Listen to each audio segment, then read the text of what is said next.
Okimanyi Senga acid yanspoilinze jjo. Gwe munaye Kalosiru Senga acid yanspoilinze jjo. Ye yangulidde omwenge agwe ne bono nangira. Ovanga kubira ebikazi biri ebyo mu America tikwesibako byakusasulidde akatogo. Mbwe byansulidde akatogo simanyi munne walaji Uganda walaji. Really? Senga ne ekirala kulaki tokaddiwa? Ense. Sente. Nekyama Omukadde takaddiwa. Ekisooka. One of the reasons why sikaddiwa. I'm not a hypocrite. Omuntu nga ozibira embeera wennaye obeera awo toli free okaddiwa mangu. Weekuniza ekintu kikubewo as it is bwe kinyizaanyiige bwe kisanyusa akwebaze gwokole ki weeyongereyo. By the way, we have exclusive Kalosiru nina exclusive gyengenda okukola yo tegenda kubeera live. It's gonna be between me and Senga Acid. We're going to sit in a nice place. Then asobola okuba nga atubuulira ku mbeera amaaso bambi katunula bulungi tekalina buzibu bakawalana. Uncle Kibedi tukutumiddeko greetings. Mubuuze ebibuuzo nze kansirikako maama nange njasama nnyo. Uncle Kibedi kwagala nnyo nenda kukonako one of these days. Kwagala nnyo. Uncle Kibedi lwaki sikuteerayo okukawalira emiti n'onyakupiya kasola. Uncle Kibedi mpeereza message nga tugudde ku simu nkugulire kasola iti onywe. Why not? Senga acid simu bubi njogera mazima sirabangako omukazi alina ngalo nga zizo. Sokedde kugwe. Tezirimu denti. Wano wolabira ddala mbu omuntu teyakwata mu kizigo. Ondooza naffe otulaba. Otulaba? Kama Katonda. Tuli ku nakyo ya organic. Nimwe mulya mmere ki? Munnange nno kwerabirira na butabeera nnyo na stress. Butaba na stress kweteekako mbeera omuntu agenda n'azaala abaana tabasobola aweza buweza muwendo. Omukazi n'azaala abaana babiri mu mwaka gumu. You have to be stressed out. You know? Mwino kwepimira okwebalirira. Senga acid amanyoko. Olina amannya amalungi. Amannyo. Ate Kalusi akisusiza. Kalosiru kakugamba ekimuli ku mutima. Sia. Mama Kalusi mubuulire Senga acid ate nawe teweeyisaako. Sia. Senga ne wano mu bulago tewaliwo biddugavu bwena n'omubiri gwonna guli wamu. Wenna waggumira. Ate agonda skin. Buuza nze agikwatako. Okimanyi ko kalubanga. Sisobola. Nanywa amata. Nasisinkana omukazi nga gulinga ebikazi bino bimakanika. Ebisumulula emipiira. Wamusinkanawo. Alabika akola mu factory. So it's not my problem okubanga akola mu factory. But the fact that I know kwerabirira. Yali akalube lwaki yambala gloves. Lwaki Mama Kalusi. Ono omukyala gw'oyagala okutwala asumulule obupiira gy'obugaali wamata omuwe gloves. Era wabasana gloves. Senga acid olina engalo nkiriza. Simu wetako wano mukwano. Olina engalo. Bino nno bye biruma vitamins. Tabiyagala bannange Katonda wange. Nze n'amagezi gampeddemu. Banaye kampita Kibedi ajja ayogere ku ngalo zo naye nze engalo zimazeemu amagezi. Katonda wange omukazi nga mulungi. Kalosiru bayi tujja kulaba edda Kalosiru bayi katukwate ku balala. Maama lekerawo okuwaana munno. Kati akola atya? Ye buli kyagezaako kigaana. Kibigaanye ba. Agende alima amatooke alabika future ye teri Bulaaya. Kati akole si mu bubi. Agende alima amatooke atema amanda. Agenda akole ki? Ayoche amanda ateme amatooke asobola osiika Rolex okulunda enkoko business nyingi. It's not a must that sinti buli muntu into future ye eri Bulaaya. Nese lwaki tuyokya amanda? Gesa koko emikakati olaba wava muna olaba ani ono musajja Makalena oyo si mugagga basajja balaba yakolanga yatundanga mbunyeebwa So oyinza okubeera nga destiny y'omukwano olaba oyinza n'okulinya n'ojja wano era n'osigala ng'oli mwavu era nga n'okubonaabona basajja balaba yakolanga yatulanga bunyeebwambu genda bamulaba yatundanga bunyeebwa mu paaka kati obunyeebwa naabutunda ne bukola butya mbu ne buwera mbu then nainvestinga mu eddiba eryo mbuno eddiba mbu ne lizaala amaliba 3 amalala kakati amalala munayongerako sitooka ey'ebinyeebwa endala bwatyo kakati sebo naawe omulala mpayo kizampe endala nembozi enyumi mugagga ky'omulala yakola atya Jomayi yakola atya yasoma Jomayi yasoma yakola atya kale kirumira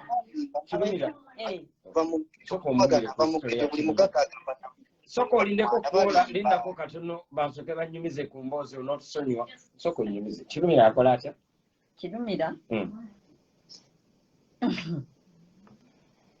waliwo omugagga mu Kampala yafa unfortunately nga agenda nga alina ekibuuka ekibiibibi naye emboozi eyo kale ojja ginyumiza tetutta vibe emboozi eyo ojja kuginyumiza olulala bwatu kyalina live nyingi bannange munzijukize senga sigwe tumukomyawo nga tutudde bulungi tulika nga si biseera bya vibe atunyumize ku kola simu discouraginze naye kyemugamba ate kino nga nkigamba abantu mwenna tolemeranga ku kintu kiganye ekintu kiremerako ennyo nekigana it means that's not your destiny oyinza n'okulemerako n'otunda ebijja sente n'ozikwata lita n'azikubbako nga akufeze visa naye ng'omaze n'otunda ki ebyapa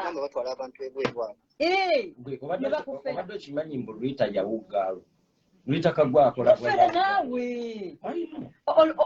olutalo lwange luno olwakaggwa naye namwabya nga bafeera abaana visa ze Poland n'ekirala yawuggaalo obamanyi bano bayawuggaala bateekako ebifaananyi eby'omuntu omulala neyeetega n'agamba mbuno alina ebbeere ennywanto bweri kinne ng'ogenda omutunulako nga ne bulawuze tezimutuuka ateekako ebikwanso ebbeere lya liita kagwa liringa papaali alo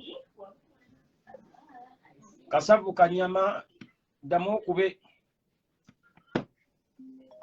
okay alo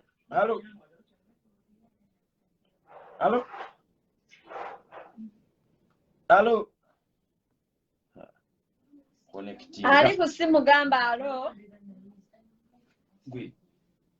talina data Sharifu Katumba tukutumiddeko tegenda yitamu eno ndala yitamu zanjawulo naye Godfrey Kato already yatubuuziza nakati atugamba ki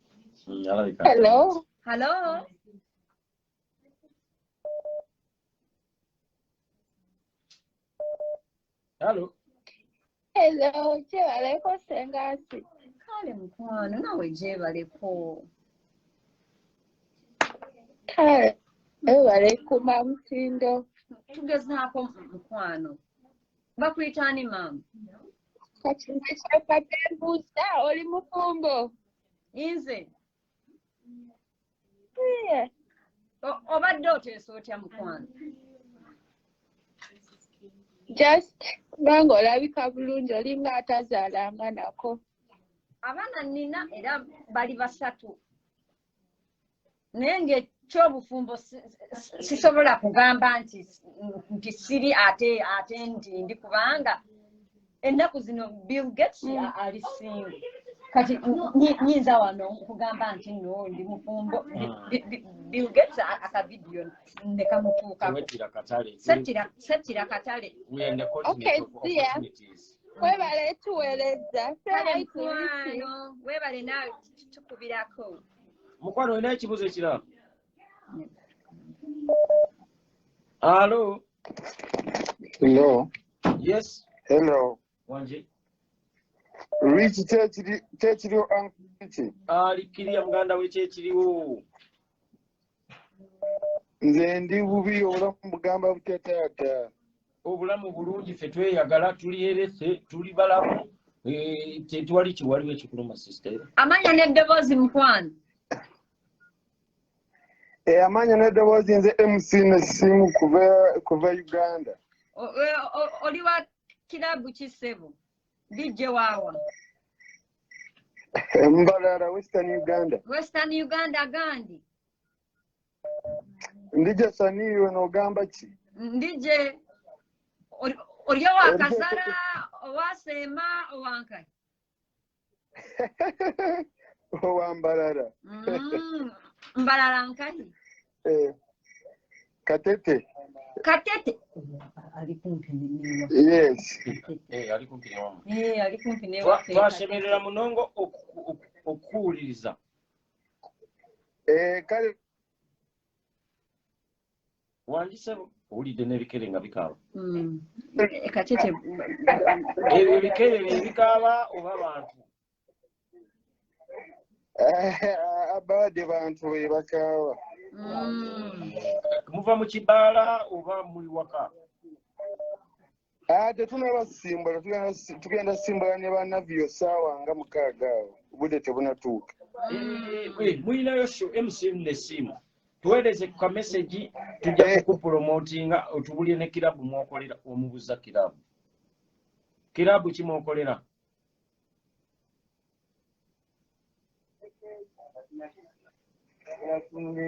MC Nesimu tukulese kubanga alo. Hello? MC Nesimu anange mukyala gwe ddala otwagaza ki?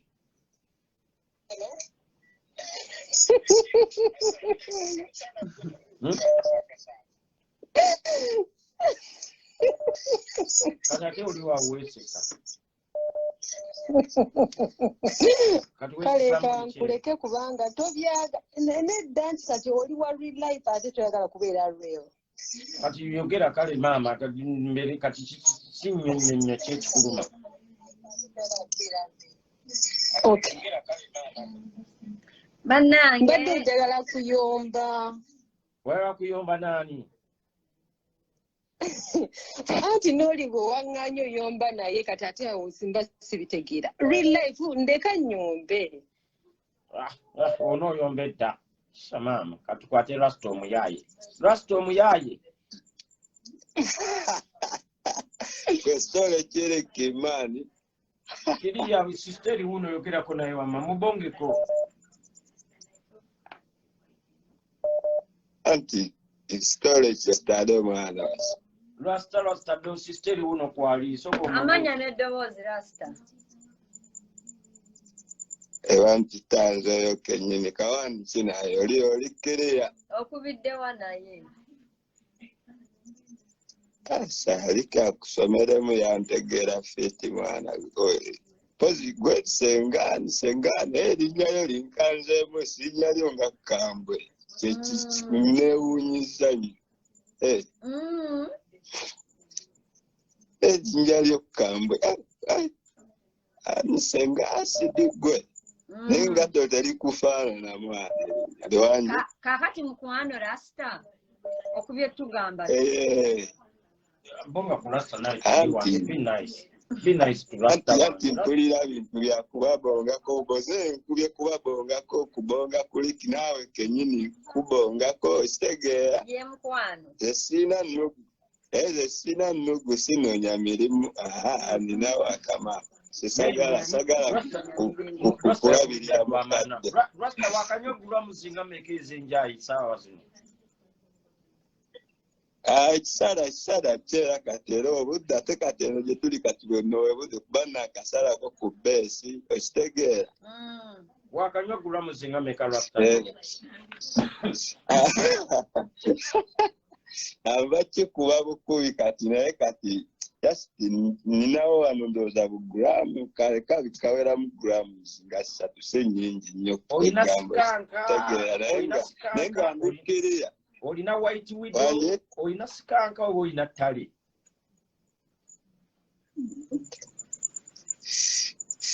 Vikelo kakati ni sikulu ngaina ya sikulu.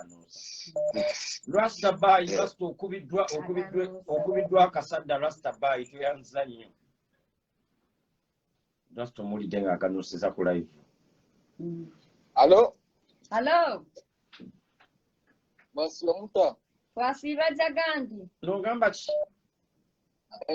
Ndiaho ni wagani. Musiricha amazina nidaka ni Asmani. Natera kugisingiro. Asmani twashemerera okukuwuliza. Banza ogambe na Sengasi. Sengasi bi wasiboto kwe. Nasiba je mwasiba mtimu. Kenda ne gambeta.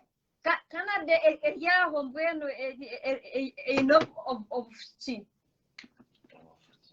Fuchi abasida mubine abakazi mubine Canada nefuka munonga n'amagosi nkugawulira. Kama Sengasi bi omuntu yakora to vegi tagara hanga omuntu w'umutwe yabo nabonera Uganda. Hati wanokora muri Frere. Bisirere sindi freelancer na flaha nakatera mweno tunge yokora. Hati ahabwenchi otakubanzo ukakora nka business y'amahuri okaguza amahuri agambye mbu akole business atunde amaji amafumbe mupaka bwana upgradinga ngweno obanza okore business buche bagambye nti kola business entonotono otunde ofumba amaji mu sepiki ogende mu paaka ogatunde ogambye oli kireresi ndiaho yoni yaskai nafla ngatera kasanga nafla kadi katera nitukayo bitoboda tuya amaji ya nusu kasanga kabwenchi tokuguza amaji amahuri diga umusente boss agaranga mabugeni ugamani mutia ezo wako dikati wakora Sengasi sajja moya device kubi moya device depoy ya device mugambye alekera okubera nkirerisi muwaberanga ayagala capital tusobola omuweereza nusu kasanvu nagula tray y'amagi ne tumuweerezaayo paketi y'omunnyo ya dola ebyo rather nusu bitano eze Kampala ne tumugulira ne kano ka salt shaker atandikiraawo after emyezi egyo atubuulire wanaabeera oba tumwongereko tray endala oba tukyuse business soko balebale ebintu bitugenda mugula tugenda mugulira esepiki esigiri amanda tumugulire gameka amanda ensawo mitwalo nga mukaaga oba musanvu ne tuwe mwana atambuliza amaji tray ejirako tray amaji era bagatundira era anagamba tetumuyambye era anagamba mbu tetumuyambye sebo owulidde muwulire mu Linyankole antegeera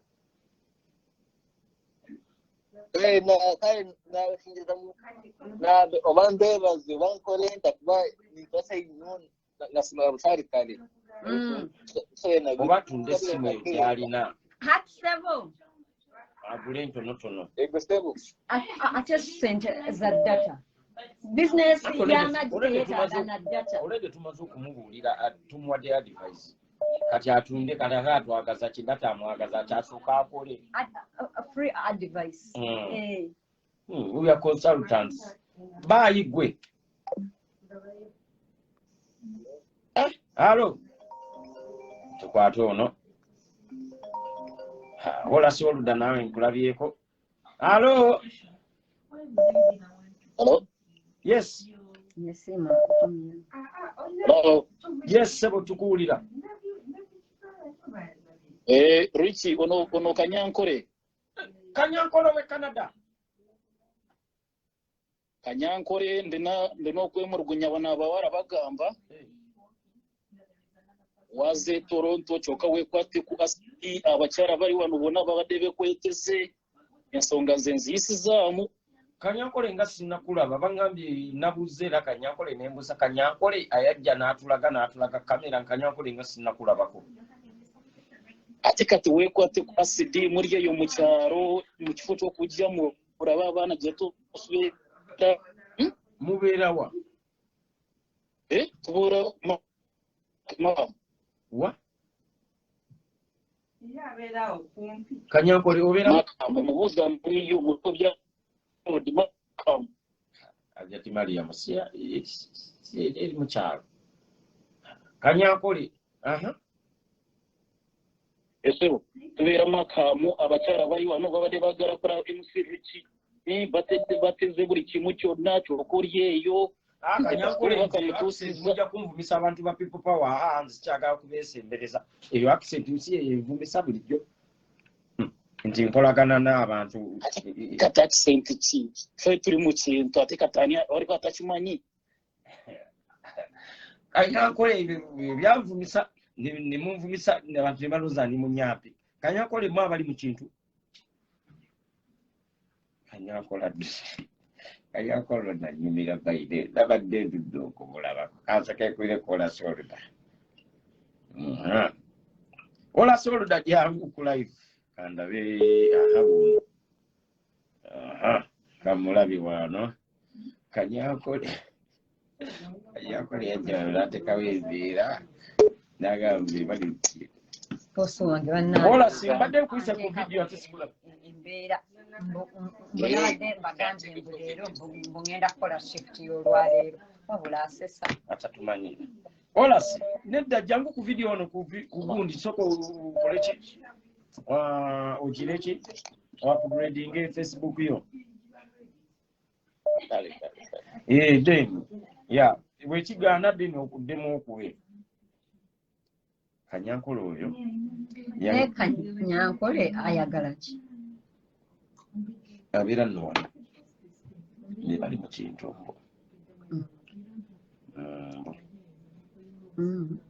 King Dilios bambi kankwate ku King Dilios bano nga ola solda bwajja King Dilios boss yes nikiria yogera ne Senga sidikanzike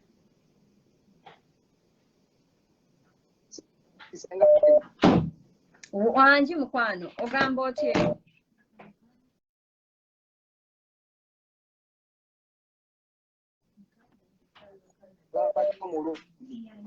amanya n'eddoboozi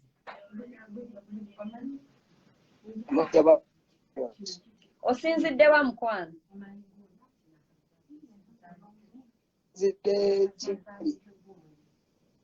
osinzidde Kibuli Mutajazi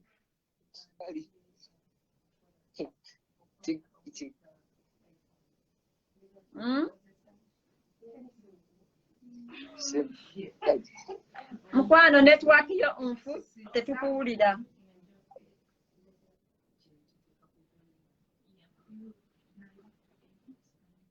network yo mukwano nfu tetukuwulira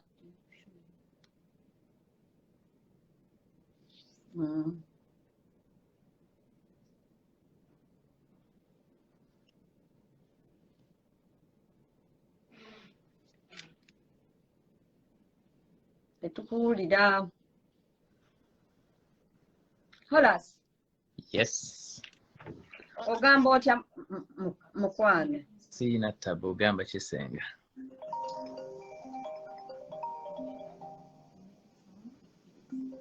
lindako katono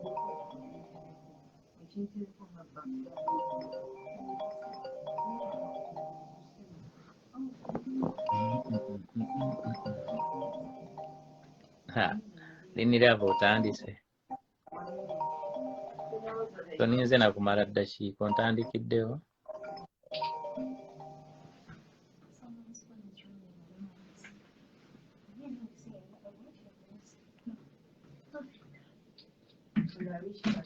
Baby Esa nkwagala nnyo mukwano. Ogamba otya? Okimanyi kano ka live twakalinda, ka combination kano twakalinda ddadde emyaka n'emyaka. Ake Dubai no akaliko nnaku mukalinde. Ako kagenda kuba kakambwe. Naye musabudde bantu. Kyonna kikiri. Amazima googerweko. Naye bannange bikyalina keya. Tweyoyota. So Polinde, abantu babagambye muli ba Luganda, niwe kimanyi ebyaddala mulaka muli ba Luganda nga mufaana. Naye balage nno nti wokola bwoti tekuliko foundation. Balage abantu. Omwana w'omukaana kebeni mugamba ki?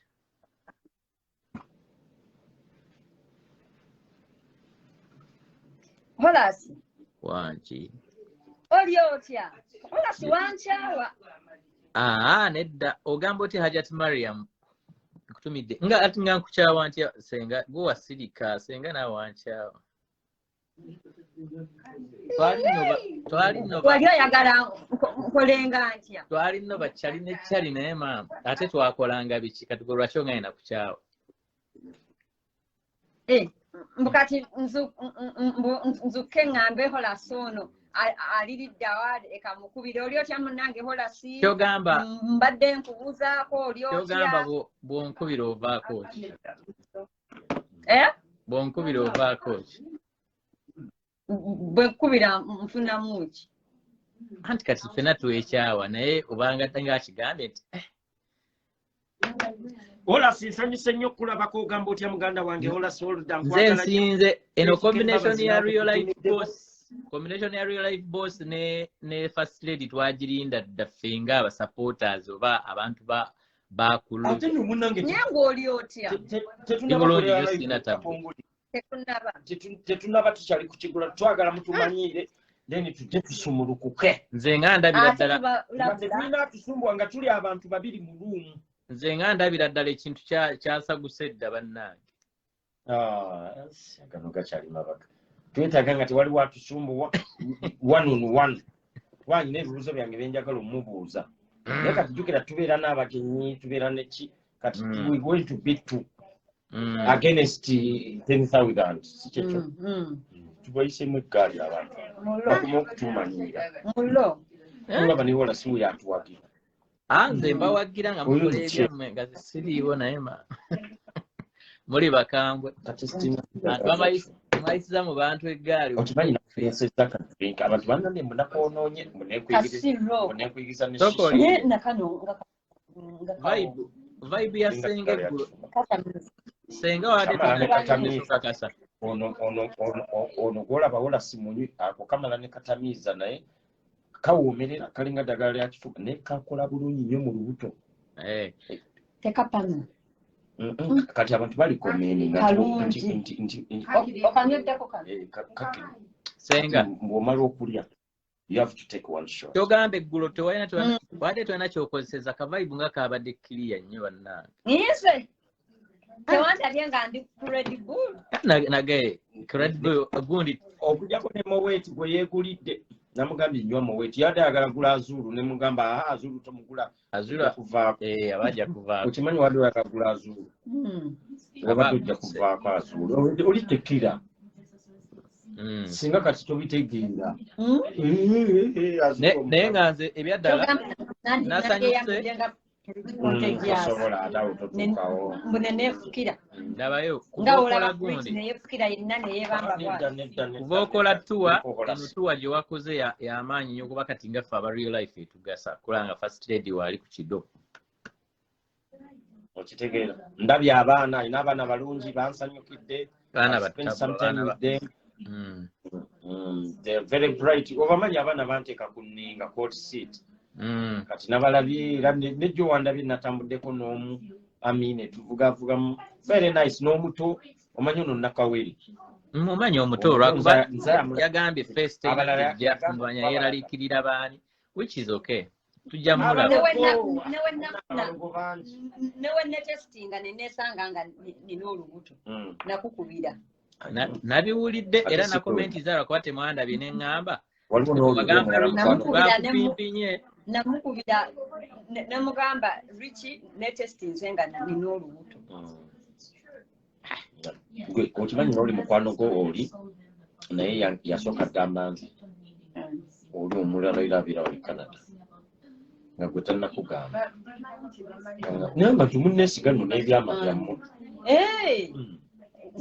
nze teyaŋŋamba nze yali akimanyi nze teyaŋŋamba yaŋŋamba naye namusanyukirako bambi mukwano kwakwagala nnyo era twali tukutumiddeko Hajati Mariam nakawere tukubuuzizaako mukwano kulika bebi obufumbo ye mwana webali kuzaalira mwami mubiruka sukaali by the way mu bufumbo ŋŋamba abantu bakubano abeefumbiza but omwana omusajja n'amutwala mu bazadde be ne bamumuwa officially oba nti amwanjudde kasita afumbirwa kasita afuna olubuto n'azaala omwana omuwala giba mikisa buulirira wolasiwoluda afuna omukazi lindako eyo tujja omwana omuwala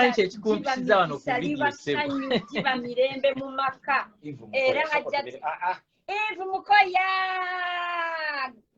Mariam Hajati Mariam Konzi mbadde simanyi nti principato Eve Mukoya oli muleka abeere mu kamwoyo Eve Mukoya agasinga awama Eve Mukoya tukutumiddeko ogamba otya bebi tukwagala nnyo soko bulire omusajja ono ave mu buwulu omusajja alina ennyumba nnungi lindako kansoke encongratulatinge mbadde simanyi Hajati omanyi munafunira kolasi omukazi bulira wolasi ave kasabuni okulira omanyize okumanya naye njagala ave mu kireeresibwa lifestyle namufunira omukazi kati ne kiba omukazi nga yasoma omukazi nga mulungi omukazi nga muvandimwe omukazi nga ali Bulaaya owulira omukazi nga mulokole omukazi nga yabuuliri nga muvandimwe naye Holasi simanyi Holasi mwasoose kweteesa ne Richie nategedde is your stepmother alive lindako is your stepmother alive sina stepmother sina stepmother mami wali ne daddy Senga si omukazi yali akola ki lindako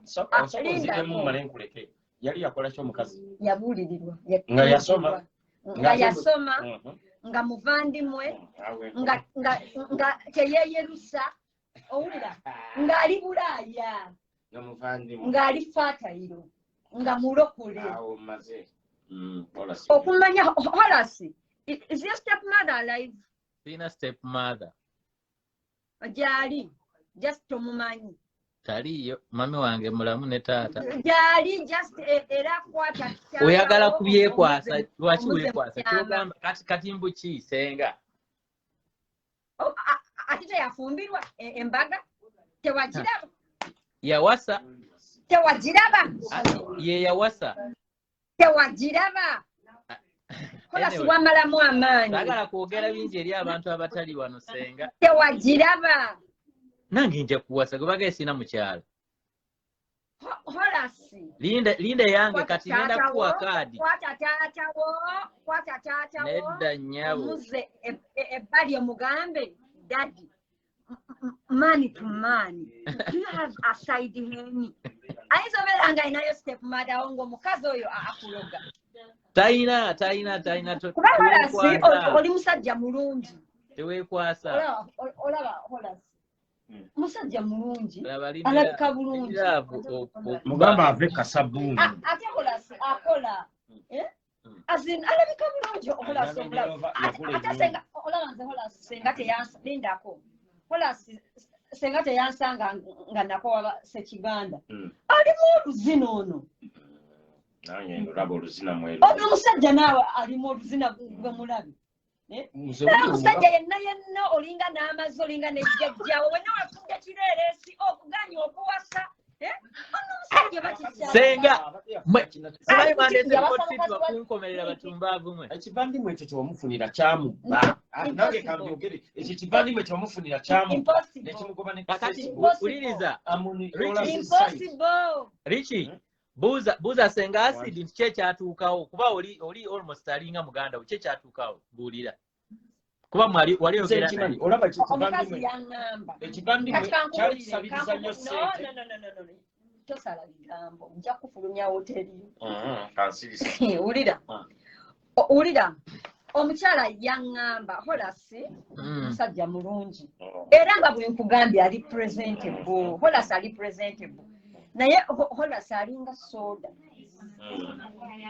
soda buli mukazi omukaawu buli mukazi kireeresi ayina enamba ya Holasi azini obulungi bwe bwonna obufuddenga brandi ki eyali ennungi nja kufulumya hoteri naye omukazi n'aŋŋamba Senga soko we Richie akazindaalo omusajja abeera ku ziki kale amapishi akasumba nkutumidde ne kasumba kale nga appearance yo nespecia yo everything was in the mad sikyalina bwogerero kasoke nkwatibonali sikyalina munange bwogerero wangi boss yes honorable tuli wano ku hoteri wogeno tusanga wefumbira hola sirekera okwefumbira nze nkyasinze otisa abakazi osiika ekyennyanja n'okiteekamu katungulu cumu n'okiteekamu ebirungo kati ekyo kibi n'okiteeka bwoti ku sowaani n'osooka n'okitulira bwoti eno ango neetatereera n'okitereza bwoti olumala okiteeka awo n'ogenda n'osevinga ebirevu weekuba koloni n'odda n'okiterezaako bwoti tojja kufuna mukazi annange bambi Holasi wamonda bihaja tibankomerera kukomereza naye ankomerera ogenda kukyuka simanyi ogenda kukola kyo Holasi yawuna buli kibo n'oba oyagala kukwesa eki ojja mukwano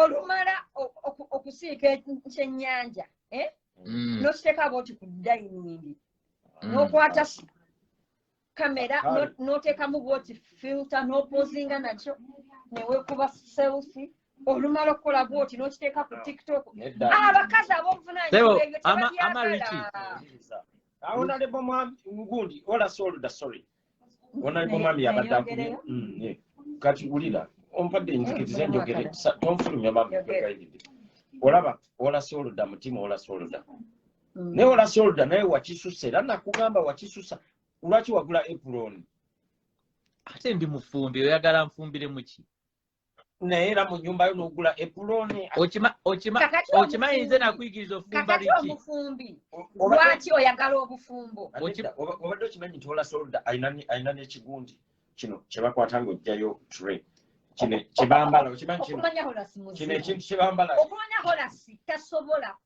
kuwasa okolimyewo akwata esente lindako obwambe obuwaata emmere ewa Holasi kale obukola mu kitchen they are special knives era kazigula manya muzimuzi w'olumati nedda it's a kitchen it's a knife set akola bwati ekyennyanja kana akambe nedda ekyo babagambye ndi akambe ke kasala karoti ako n'akazza wali Holasi nze ndi chefu watufeera bushaka ninza kushwera mukazi ninza kushwera otakatiina omukazi aliho Holasi wamanze ndi tiimu gwe naye kati olaba Holasi nze omuwala yaŋŋamba mbu yali ewuwo ng'ofumba emmere